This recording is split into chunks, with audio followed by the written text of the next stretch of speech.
pemuda bernama Ohio. Pekerjaan sehari-hari adalah bertani. Pada suatu hari, Ohio membuka kebun di hutan. Kebun itu ditanami tebu yang tumbuh dengan subur. Pada saat tanaman tebunya tua, banyak burung duri yang turun mandi di sungai dekat kebun itu. Sebelum mandi, burung-burung itu lebih dahulu makan tebu, sehingga ampas berhamburan di tepi sungai. Melihat kejadian itu, Ohio sangat kesal dan jengkel pada burung-burung itu. Suatu ketika Ohio pergi mengintip burung-burung itu, namun apa yang dilihatnya sungguh membuatnya tercengang. Ia melihat 7 orang bidadari cantik sedang mandi. Bidadari-bidadari itu turun dari kayangan. Pakaian mereka di dekat pinggir sungai. Dengan hati yang berdebar-debar, Ohio merayap menuju ke tempat pakaian-pakaian itu. Dengan cepat, Ohio mengambil sebuah pakaian bidadari itu.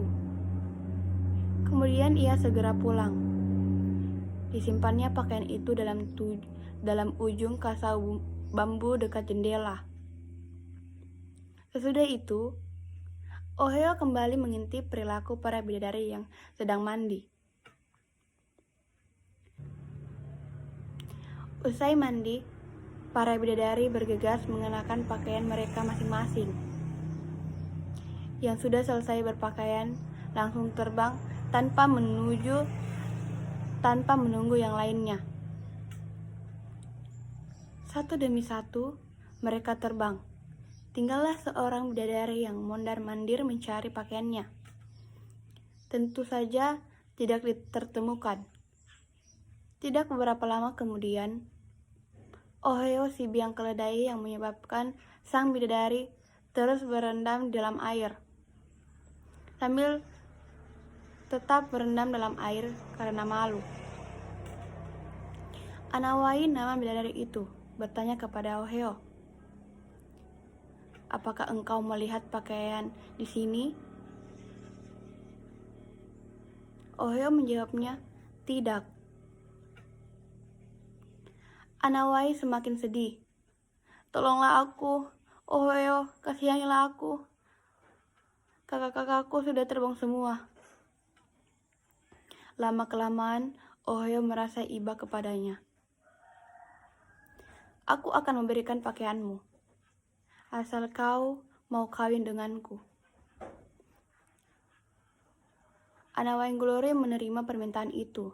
Namun, Anawainggulori minta kepada Ohio, "Bila di kemudian hari kita mempunyai anak, maka kaulah yang membersihkan kotoran anak kita."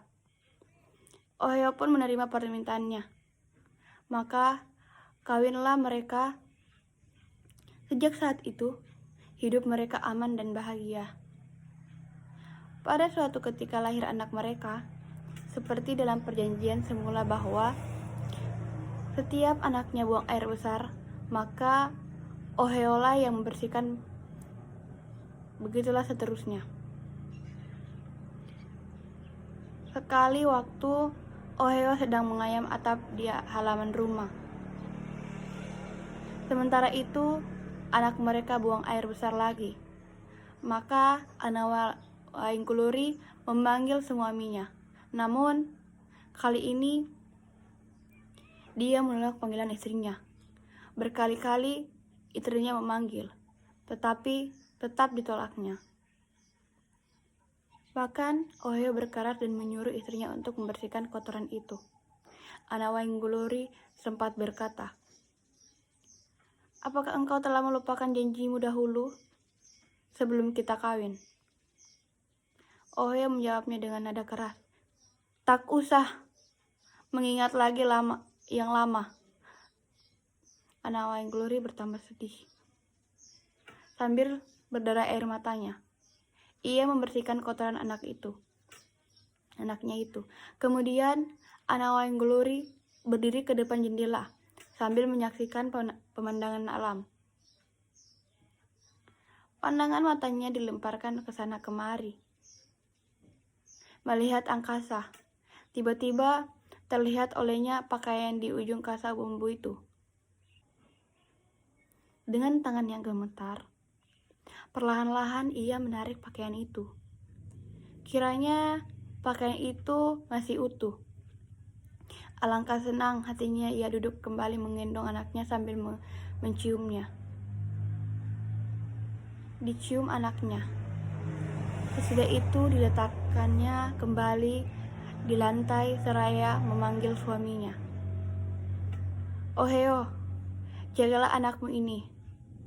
Aku akan kembali ke kayangan." Mula-mula dia tidak percaya akan hal itu. Setelah 2 kali dipanggilnya, Oheo beranjak dari duduknya halaman rumah. Sampai di dalam rumah, Anawenggolori telah terbang lagi dan hinggap di pohon pinang. Oheo mengejarnya terus, tetapi sia-sia. Anawenggolori terbang terus dan hinggap lagi di pohon kelapa. Akhirnya, ia terbang ke angkasa kembali ke kayangan. Oheo merasa sedih, menyesali perbuatannya. Ia merasa bingung karena ditinggali anak kecil. Bagaimana cara merawat anak kecil? Ia sendiri bingung. Itu sebabnya ia berusaha berkeliling minta bantuan kepada siapa saja yang mau mengantarnya ke angkasa. Berhari-hari ia keliling, tetapi belum ada yang mengaku bisa mengantarnya ke angkasa. Pada suatu ketika, ada sejenis tumbuhan bernama Uwewai mengaku mau mengantarkannya ke Oheo ke kayangan. Tetapi dengan syarat Oheo harus membuatkan Uwewai cincin untuk dipasang pada setiap tangkai daun. Permintaan Uwewai dipenuhinya. Uwewai menyuruh Oheo duduk di tangkaian kemudian menggendong anaknya erat-erat. Sebelum tumbuhan itu menjulang ke angkasa, lebih dahulu Uwewai memberikan petunjuk kepada Oheo. Setelah kita berada di angkasa, kita akan mendengarkan bunyi keras. Bunyi pertama, tutup matamu erat-erat. Bunyi kedua, bukalah matamu. Petunjuk itu harus diikutinya. Benar juga. Setelah berada di angkasa, bunyi keras meledak. Mata Oheo ditutupnya erat-erat. Bunyi kedua membuka mata. Alangkah kagetnya ketika ia sudah berada di halaman istana Raja Kayangan. Sementara itu, putri-putri raja sedang berjalan-jalan di sekitar istana. Salah seorang dari putri itu melihat Oheo sedang duduk di halaman. Kejadian itu segera dilaporkan kepada ayahnya. "Tuan Raja, cobalah perhatikan manusia itu. Jangan-jangan Oheo bersama anaknya." Setelah diperhatikan ternyata benar bahwa yang datang itu adalah manusia dari bumi bernama Oheo yang sedang mencari istrinya. Oheo tidak diperkenankan bertemu dengan istrinya, Anawenggolori, kecuali kalau lulus dalam ujian berat. Ujian itu adalah Oheo harus mampu menumbangkan batu besar sebesar istana. Kemudian harus memungut bibit padi yang dihambur di padang rumput tanpa sisa dan masih ada ujung berat lainnya.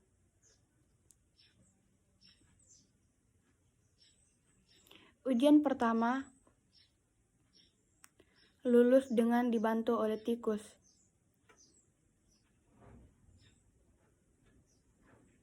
Burung dan hewan lain. Ujian yang terberat lagi yaitu harus dapat bertemu dengan istrinya dalam sebuah tempat tidur di waktu malam. Gelap gulita, sementara itu tempat tidur sama bentuknya. Ia diperintahkan oleh raja. Ia harus menemukan istrinya. Kalau tidak, jiwanya akan terancam. Di saat itulah ia merasa tidak mampu memecahkan masalah. Sementara ia termenung, datanglah kunang-kunang seraya bertanya kepada Ohio,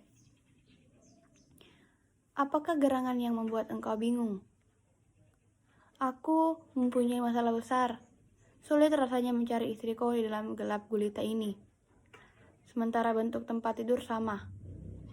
Muka istriku dengan saudara-saudaranya yang lain itu sama pula. Jangan khawatir. Ikutlah aku. Aku terbang. Di mana aku hinggap, disitulah istrimu." Hati Ohio sungguh gembira sekali mendengar petunjuk itu.